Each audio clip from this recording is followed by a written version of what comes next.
asistencia. A ver, está Melissa, justo me escribió que hoy no iba a poder. Ya. Andrea Lavado. Hola, Pau, buenos días, presente. Caroline. Hola, presente. Hola, Caroline. Charlotte. Hola, Pau, buenas tardes, Hola, presente. Charlotte. Ya. Daneri. Hola, Pau. Hola, Presente. Daneri. Está Enaradi.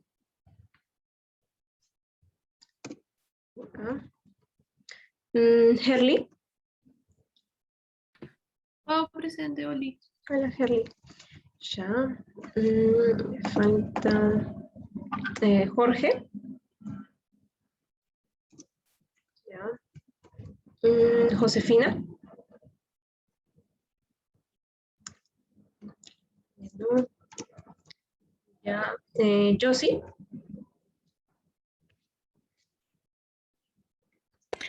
Hola, Pau. Buenas tardes, presente. Hola, Josie. Ya. Carla. Hola, Pau. Buenos días. Buenas tardes. Carlita. Marisabel. Uy, ¿quién es? ¿Qué pasó? José acaba de escribir en el grupo, en el chat directo. Dice que no puede prender su micro, Ah, ya. precisamente. Ya, Jorge, entonces sí está. Ya. No, Josefina. José. Ya, Josefina. Ya, listo. Ya. Marisabel. Estás por ahí. Ya. Mariana. Mariana. Sigue Miley. Hola, Pau. Presente. Miley. Ya. Me falta Melissa. No, espera, ¿qué Melissa me escribió? Melissa. Melissa. Ay, la primera Melissa, entonces. Hola, Pau, sí, yo estoy presente. Alejandra, ¿verdad? Sí, Ya. sí voy a estar presente en la clase. Gracias. Confundido. Ya. De ahí sigue Nayeli. Presente. Hola, Nayeli. Nicole. Buenas tardes, Pau, presente. Pamela. Pamela Vázquez. ¿Está? Ya. No, Pamela. Ya. Patricia. Hola, Pau, presente. Sí, está. Silviana. Ya. Sí. No, ¿qué hice? Ya. Wendy. Ya. Jasmine. No está. Pamela Francesca. Hay dos Pamelas. Pamela Francesca. Nada. Darla me escribió. Y finalmente Flor. ¿Está Flor?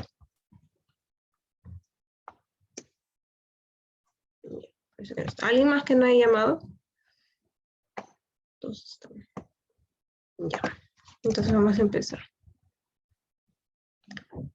El día de hoy toca una clase que es un toque tediosa, pero más que nada en su clase, porque yo se las he resumido bastante en lo más importante ya, chicos, porque esta clase es bien pesadita y esto ya lo van a ver mejor en lo que es cirugía. Así que bueno, espero que hoy día no se cuelgue esta porquería. Ya, no se cuelga. Ya, entonces el día de hoy toca hablar de soporte nutricional, ¿ya? De esto solamente quiero que sepan cosas puntuales, cosas básicas que les van a servir para su examen y ya más adelante cuando ustedes lleven cirugía lo van a llevar como que ya más a fondo. Así que bueno, vamos a empezar, ¿ya? Vamos a tratar de hacerlo más resumido y lo más tranquilo posible para que se entienda, ¿ya? Porque es un poquito aburrido este tema, ¿ya? Entonces, soporte nutricional, ¿qué vendrían a hacer en realidad? Ese en realidad es un conjunto de procedimientos, son varios, de procedimientos que van a aseguran el consumo Ay, no se está escribiendo, ¿verdad?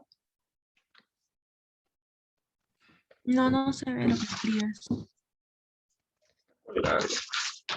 No sé qué pasa, cuando estoy en mi casa no se colgó. Voy a matar. Ya no importa, si es que falla, lo voy a tratar de volver a compartir, y si es que falla, hacemos lo de la vez pasada nomás.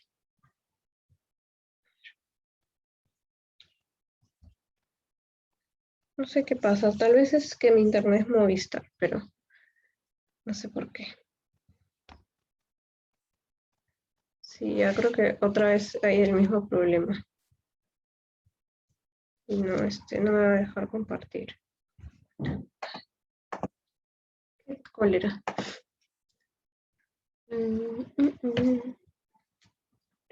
Yo voy a intentar una vez más, y así no se puede.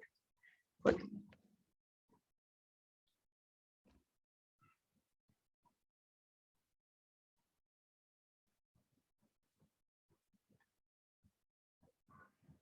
No se puede. Cólera. Ya no importa, voy a compartirles aquí. Ya está escrito igual. Listo. Claro, no sé qué pasa acá en mi caso. Ya. Entonces, como decíamos, está en rojo, ¿ya? Porque esto viene como pregunta de examen, como una definición X, ¿ya? Son un conjunto de procedimientos que aseguran el consumo adecuado de energía y de nutrientes, o sea, aseguran que el paciente consuma lo que debe. Bien, y esto sobre todo, por ejemplo, en procedimientos diagnósticos, terapéuticos, ¿verdad? Cirugías, por ejemplo, en las cuales el paciente no puede alimentarse por vía oral, porque una está durmiendo, está con la anestesia, tiene náuseas, ¿verdad? Entonces, este soporte es, como les digo, un conjunto, por ejemplo, de la provisión oral, o sea, nutrición oral, nutrición enteral, nutrición parenteral. Y todos estos juntos tienen la finalidad de poder mantener al paciente, ¿verdad? Que no se desnutra, o en todo caso, si el paciente ya está desnutrido, de poder restaurar su estado nutricional normal, ¿no? Lo que debería tener el paciente, estar bien, bien nutrido. ¿Ya, chicos?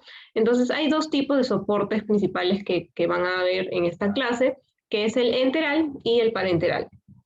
Entonces, en el enteral se van a administrar nutrientes que van directamente al tracto gastrointestinal, ¿ya? O sea, es cuando el paciente no, por ejemplo, tiene problemas para tragar o tiene náuseas, ¿verdad? Se usan este tipo de sondas, o por ejemplo tiene un trauma maxilofacial, ¿verdad? No puede consumirlo por vía oral, entonces se lo vas a dar directamente al tracto gastrointestinal por medio de una sonda. Pero voy a compartir aquí todo. Ya, entonces esta sonda puede ser de varios tipos, puede ser nasogástrica, por ejemplo, que va por la nariz, obviamente, es la más común que se usa. La nasoduodenal, que va directamente al duodeno, nasoyeyunal también, ¿no? Igual, al yeyuno, puede ser una de gastrostomía, o sea, es una que no ingresa ni por la nariz ni por la boca, sino que hacen una incisión a nivel más o menos del estómago y directamente lo ingresan por ahí la comida. Y la yeyunostomía también, igualito, es algo como percutáneo, algo así, o sea, atraviesa la piel y van directamente ahí los nutrientes, o sea, esto de aquí que ven. Es una jeringa, pero en realidad esta jeringa está llena de un montón de cositas que ahorita vamos a ver. Y el otro tipo de soporte vendría a ser el parenteral, en el cual se suministran todos los nutrientes igualitos, solamente que por vía intravenosa. En este caso ya no va al estómago, va a la sangre, ¿verdad? Y eso obviamente se va a dar en condiciones en las que el paciente no pueda consumir alimentos porque tiene algún problema, ¿verdad?, a nivel gastrointestinal. Entonces, esta puede ser de tipo periférico, que es obviamente lo más lejano, ¿verdad?, en las manos o en las venas de los brazos. Y hay otras que son la nutrición parenteral total, que ya es mucho más... es como la que se encarga de darle todos los nutrientes al paciente y la que da bastante cantidad de nutrientes, por lo tanto necesita de una vía que sea mucho más grande, de un calibre mucho más grande. Por lo tanto, para esta nutrición parenteral total se va a usar un catéter en un vaso central. ¿Cuál es el más común que se usa? La vena cava superior. ¿Ya, chicos? Y como lo ven aquí, se pueden usar en cualquiera de estas venas, ¿ya? Pero la más común que se usa es la vena cava superior, porque tiene un gran calibre, es de más o menos fácil acceso, entonces por ahí se usa, ¿ya? Y aquí les he puesto un cuadrito que compara, ¿verdad?, ambos tipos de soporte. Por ejemplo, en la nutrición enteral, obviamente que el paciente necesita tener un tubo digestivo que funcione, ¿verdad? Si no funciona su tubo digestivo, no sirve de nada que le des los alimentos por vía enteral. En cambio, en la parenteral, como vemos, por ejemplo, en enfermedad inflamatoria intestinal, en mala absorción, ¿por qué? Porque no está funcionando bien el tubo digestivo, ¿verdad? Por ejemplo, una insuficiencia pancreática, un paciente con gastrectomía. Entonces, en estos casos se usa la nutrición parenteral.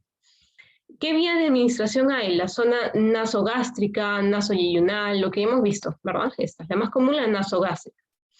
Pero también tenemos unas vías de administración en la parenteral, que son la periférica y la central, que ya también lo vimos.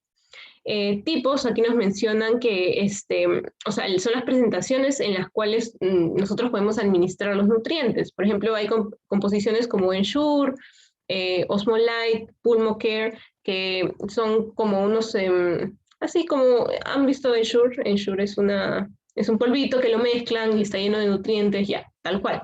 Eso es lo que le brindas al paciente, es como una consistencia lechosa, así para que pueda entrar por una jeringa, ¿verdad? Y por esta sonda, ¿verdad? Y hay diversas presentaciones, por ejemplo, poliméricas, que tienen macronutrientes, otras que tienen proteínas nada más, ¿verdad? Y en el caso de la nutrición parenteral ya tenemos también, son otros tipos de composiciones, ¿ya? Estas obviamente van a ser mucho más líquidas que una composición que va a ir directamente al estómago. No podemos poner algo que sea muy espeso en la sangre. En este caso son composiciones que son líquidas, ¿ya? Nada más, no necesitan saber más de eso. Contraindicaciones sí. ¿En qué casos no pueden usar una nutrición de tipo enteral? Cuando hay una obstrucción, obviamente si el paciente está obstruido no le vas a dar alimentos porque no va a tener cómo digerirlos ni cómo eliminarlos. Si hay una perforación intestinal, obviamente si hay una intestinal o gástrica, el paciente no va a poder absorber los nutrientes. Y en caso de isquemia también. En la contraindicación en la parenteral es cuando la duración es menor o igual a 5 días. Cuando hay rechazo, cuando hay cirugías de urgencia o cuando el pronóstico es no mejorable, ¿ya? Así. Las ventajas de la nutrición enteral es que es lo más fisiológico, ¿verdad? Porque estás usando tu tracto gastrointestinal, que es lo normal que todos usamos para poder absorber los nutrientes. En el caso de la parenteral, en realidad no estás yendo por la vía fisiológica, no es lo normal, ¿verdad? Tú te alimentas por la vía gastrointestinal, no por la sangre. Lo bueno de la parenteral es que la absorción sí va a ser al 100%, pero, como les menciono, no es lo normal. Entonces, ¿qué ocurre cuando a un paciente le das mucha de esta nutrición parenteral o es muy prolongada, verdad? Su tracto gastrointestinal es como si se desentrenara y para volver a alimentarlo a ese paciente es todo un problema. ¿Ya? Es más barata, obviamente, la enteral, protege la barrera bacteriana e inmunológica del tracto gastrointestinal. En cambio, si tú no usas tu tracto gastrointestinal, pierdes todas estas bacterias que tenías, que son buenas, ¿verdad? Lactobacillus, habíamos visto bifidobacterias, todo esto. Complicaciones, en realidad son más mecánicas al momento de colocar la sonda, podría haber también diarrea, este tipo de complicaciones.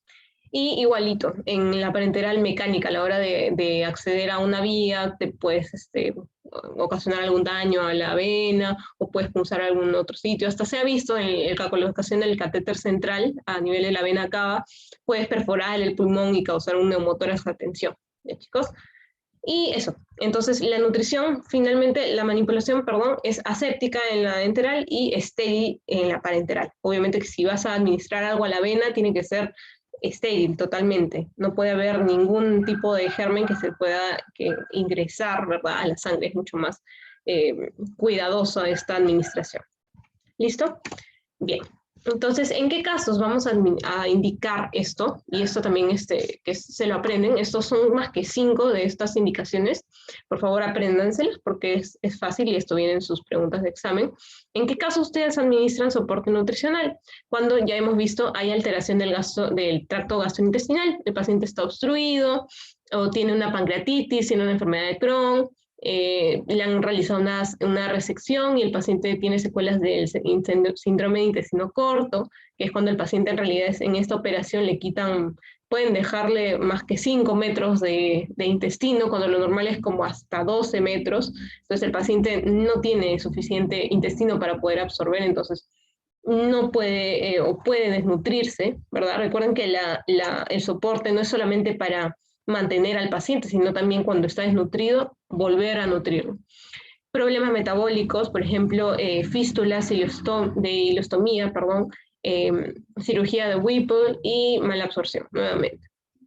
Otras causas o otras indicaciones, perdón, cuando hay disminución de la conciencia, por ejemplo, en pacientes con accidentes cerebrovasculares, ¿verdad? Con un infarto cerebral, o pacientes que tienen Alzheimer, que ya no se pueden alimentar vía oral de repente, y necesitan de una sonda o necesitan de nutrición parenteral, ya cuando están muy, muy graves, ¿verdad?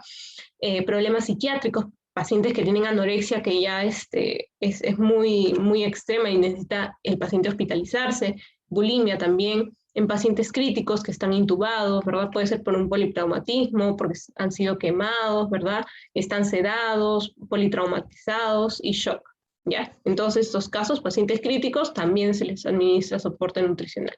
Y finalmente, aquellos que tienen desnutrición. Obviamente que si un paciente está bastante desnutrido, necesitan hospitalizarse, ¿ya? Esas son las 5 indicaciones básicas del soporte nutricional. Entonces, aquí podemos ver que, ¿por qué es esto tan importante, chicos? Porque ustedes lo van a ver en su día a día cuando estén ya en su serum, en su internado.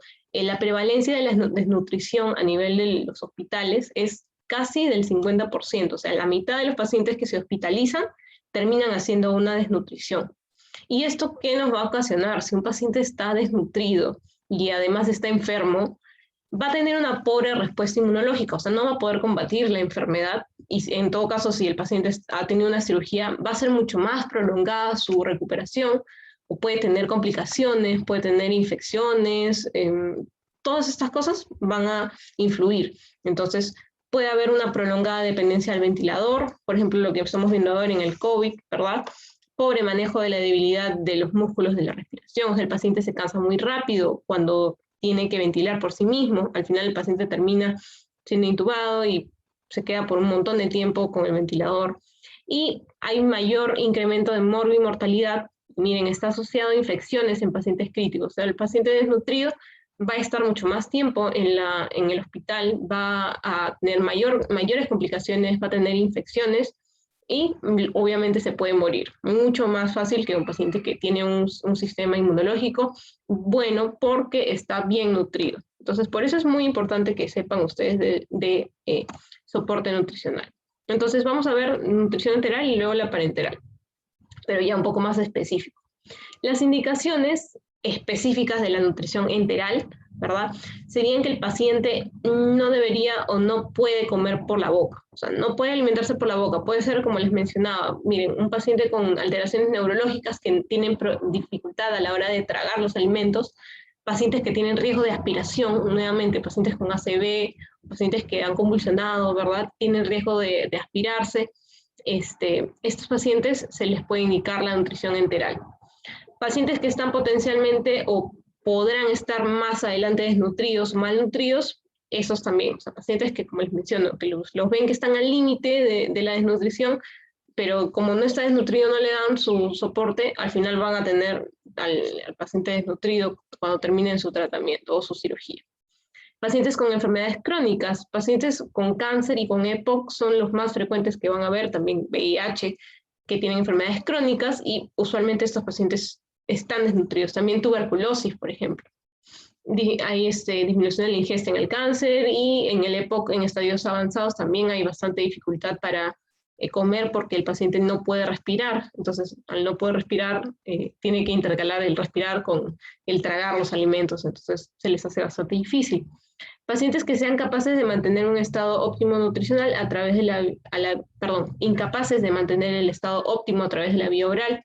O sea que no, por más que puedan alimentarse por vía oral, no pueden mantener un estado óptimo. Por ejemplo, pacientes anoréxicas, ¿verdad? Ellas pueden comer, sí pueden comer, pero se les hace muy difícil. O sea, pueden comer, les das un plato y se comen la tercera, la cuarta parte y no pueden comer más. Y esto no es suficiente para que ellos estén bien, ¿verdad? Para que estén bien nutridas. Pacientes en quienes la ingesta resulta comprometida o contraindicada más de 5 a 7 días. O sea, si el paciente no puede consumir nada por oral por 5 o 7 días, tienes que darle su soporte. ¿Qué más? El hipermetabolismo. Esto se da en... Esperen, voy a mover esto. Ya, en casos de cirugías mayores, obviamente, recuerden en los casos en los que aumenta el metabolismo, ¿verdad? En estados de sepsis, en estados de trauma, pacientes neurocríticos y grandes quemados, y en pacientes con enfermedades psiquiátricas. Bien, las contraindicaciones vendrían a ser cuando hay obstrucción, o sea, no se puede dar nutrición enteral si el paciente está obstruido, porque como les mencionaba, no va a poder eliminar esos alimentos. Si tiene vómitos, diarreas intratables, refractarios al manejo, tampoco, o sea, si le vas a dar para que lo vomite o haga diarrea, no sirve de nada. Si tiene un síndrome de intestino corto severo, si hay un hilo persistente, si hay fístulas, sangrados, ¿ya? Lo más importante es que se acuerden, obstrucción, vómitos, todo lo que vaya a ocasionar que el paciente o elimine este soporte, ¿no? que no lo pueda usar. Mala absorción, que no puede absorber, o sea, si no va a absorber, no sirve de nada que le des el soporte por vía enteral. Cuando no puedes ganar el acceso al tracto gastrointestinal, o sea, el paciente está totalmente desfigurado, o bueno, en este caso, si no se puede usar la vía, como les mencionaba, nasal, se puede hacer percutánea, o sea, directamente abrir, ¿verdad?, un espacio hacia el estómago, hacia el yeyuno y dar por ahí también. Pero nos dice que, bueno, la imposibilidad para ganar el acceso a este tracto, ¿verdad? No, entonces en estos casos no se usa. Y si no, el paciente no desea o, cuando no es deseada o necesaria una agresiva intervención nutricional. Obviamente si el paciente lo ven bien, pues no tiene sentido que le vayan a dar un soporte nutricional.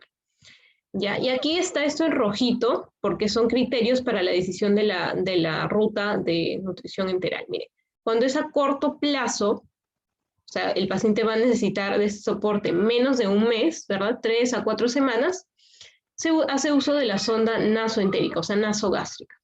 No hay riesgo de aspiración, en estos casos cuando no hay riesgo de aspiración se usa la nasogástrica, pero si hubiera riesgo de aspiración o de retraso del vaciado gástrico se puede usar la nasoduodenal o nasoyeyunal, ¿ya? Entonces en riesgo de aspiración recuerden tratar de no usar la nasogástrica. Si en caso el periodo fuera más largo se hace uso de las enterostomías, que era lo que les mencionaba, que van directamente al estómago, ¿verdad? O al yeyuno. Entonces, en este caso ya no hay riesgo de aspiración, porque el paciente ya no va a consumir nada por un día ni nasal ni oral. Entonces, cuando no hay riesgos de aspiración o problemas gástricos, se hace la gastrostomía, ¿verdad? La que es directamente al estómago, pero si hubiera riesgo de aspiración o de retraso del vaciado gástrico, se puede usar la yeyunostomía, la gastrostomía, yeyunostomía, ¿ya? Aquí me importa esto y lo he puesto en rojo porque esto viene en una de sus preguntas de examen, ¿ya? Que a corto plazo lo que se hace uso es la nasoentérica. En cambio, si es a largo plazo, se hace uso de las enterostomías, ¿ya? Listo. Y luego nos toca hablar de la parenteral. En este caso, las indicaciones es cuando el tracto gastrointestinal no es funcional, no se puede acceder, cuando el paciente tiene un síndrome de intestino corto, cuando hay fístulas gastrointestinales en las cuales la nutrición enteral no es posible, y en pacientes que son postoperados en los cuales la nutrición oral o enteral, no es posible por 5 a 10 días. ¿Ya? En este caso se usa la vía parenteral, y como les mencionaba, esta puede ser o periférica o central.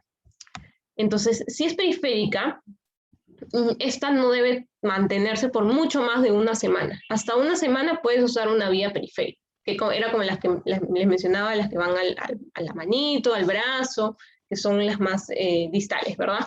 El paciente no es hipermetabólico, no hay restricción de fluidos, y es temporal, como lo ven aquí. Está en rojo porque también ha venido una pregunta de examen. Es temporal, esto, como les menciono, no se debe usar por más de una semana. Se debe estar cambiando. Si en todo caso le van a requerir otra semana más, lo cambian de sitio a otro lugar. En pacientes que no están desnutridos, es más que nada para mantener a estos pacientes, darles soporte, de repente han tenido una descompensación, entonces a estos pacientes les das la periférica.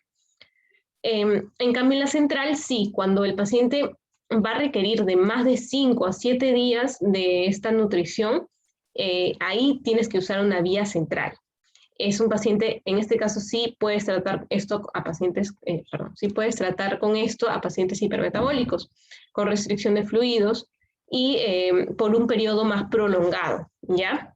Como ven aquí, más de una semana. Esto se usa en pacientes desnutridos o en riesgo y requiere el acceso central, del cual ya hemos hablado. Entonces, no se olviden, periférica, menos de una semana, central, más de una semana o más de 5 días, periférica temporal y central prolongada, ¿ya? Pacientes no desnutridos le das a la periférica. La central le das a pacientes que están desnutridos o con riesgo de desnutrición, ¿ya? Listo. Quiero ver el chat porque... Ahí ya. ¿Quién más me había hablado? Ya listo. Ahí lo veo. Ya. Y finalmente, esta es, nuevamente se las pongo, creo que ya se los he puesto en alguna clase pasada, en la cual se usan distintas fórmulas para estimar los requerimientos energéticos.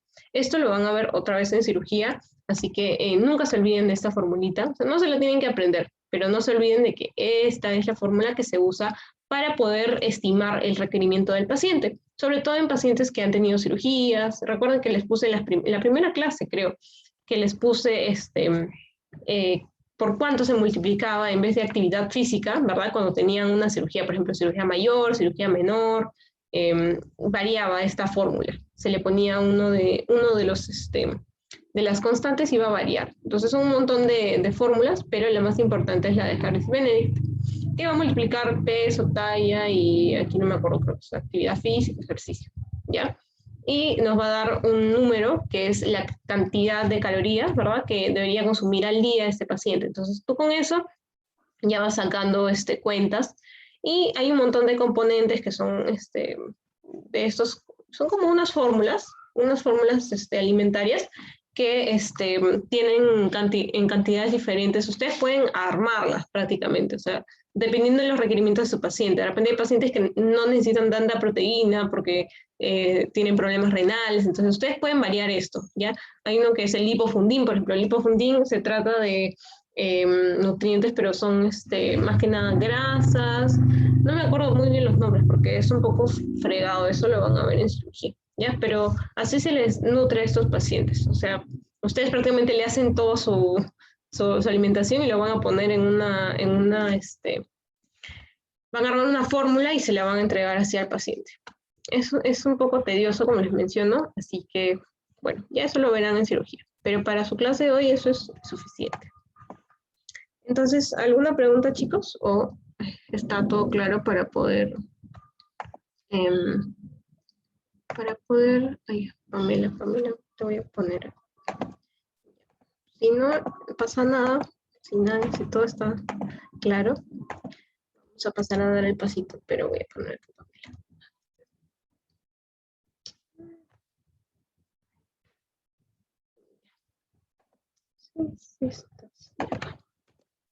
Ya, listo.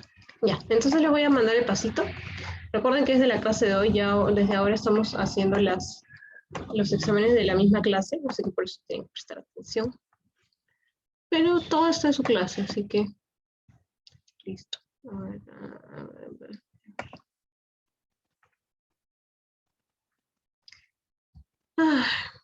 ¿Y cómo están, chicos? ¿Qué tal con las... ¿A ustedes cómo les están haciendo dar los exámenes? ¿También les han hecho eso de que ahora les han cortado tiempo, algo así? ¿O no?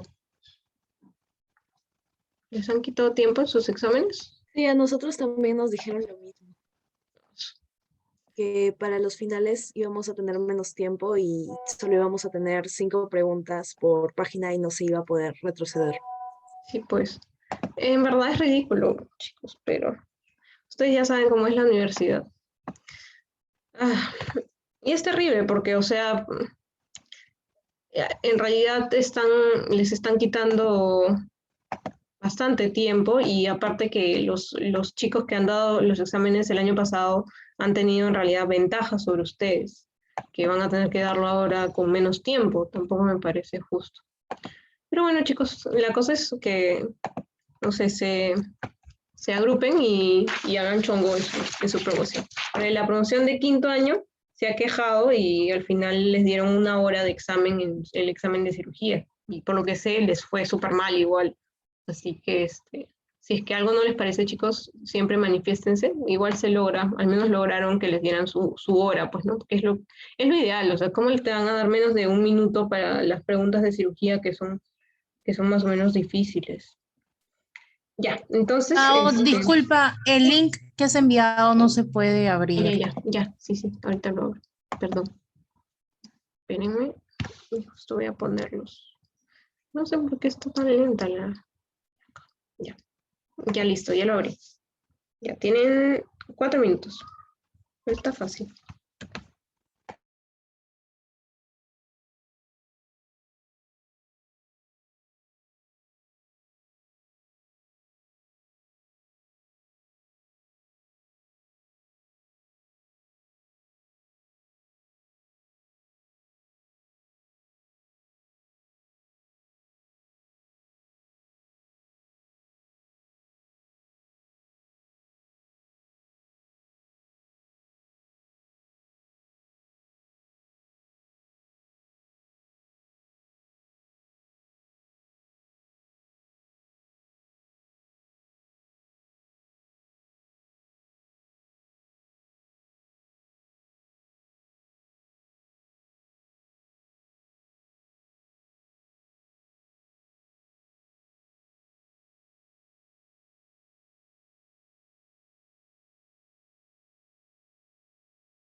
Quedan 50 segundos.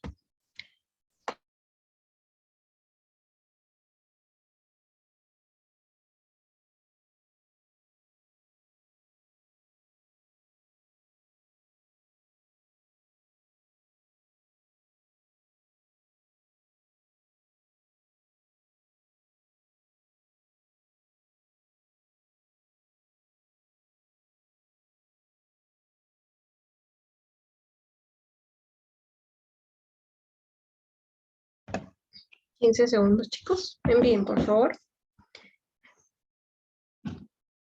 10 segundos. 5.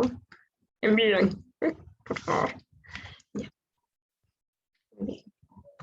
Ya, se acabó. Envían. Ya, bueno. Entonces, vamos a ver. Voy a compartir.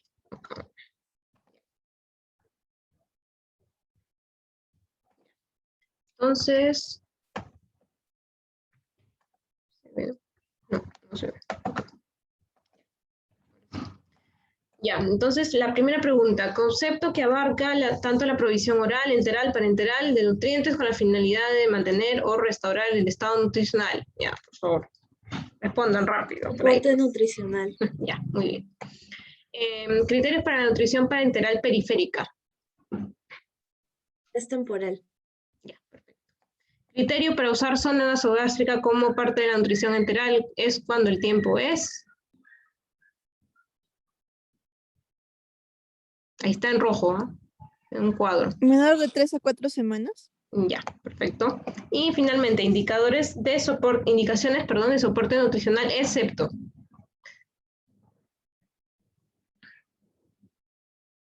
¿Cuál es? Enfermedad cardiovascular. No, enfermedad cardiovascular, ¿te acuerdas que les dije? Infarto, pacientes infartados tienes que darle de todas formas su nutrición. Anorexia. No, anorexia también. ¿Te acuerdan que les dije? Anoréxicos no, a veces no pueden consumir alimentos, así que tienes que darles. ¿Qué más? Otra que sí. IMC menor a 18. Obstrucción. Muy bien. Recuerden que si es que les ponen excepto, busquen todas las que sí son. Obstrucción, recuerdan que hablamos obstrucción, sí es. Por el paciente que está obstruido necesita una nutrición parenteral, ¿verdad? La anorexia, si el paciente no puede consumir nada por vía oral y se la tienes que dar aunque sea enteral o parenteral.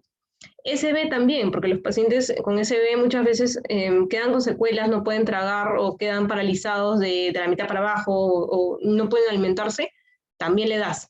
Y en desnutridos, porque recuerden que cuál es el fin del soporte nutricional, es mantener la nutrición y además nutrir a aquellos que están desnutridos, ¿verdad? Para volverlos bien nutridos, para que puedan pasar por sus... Es más, si el paciente está desnutrido, muy probablemente no va a poder pasar a cirugía, salvo que sea algo de urgencia, ¿verdad? Entonces, aquí sería IMC menos de 18.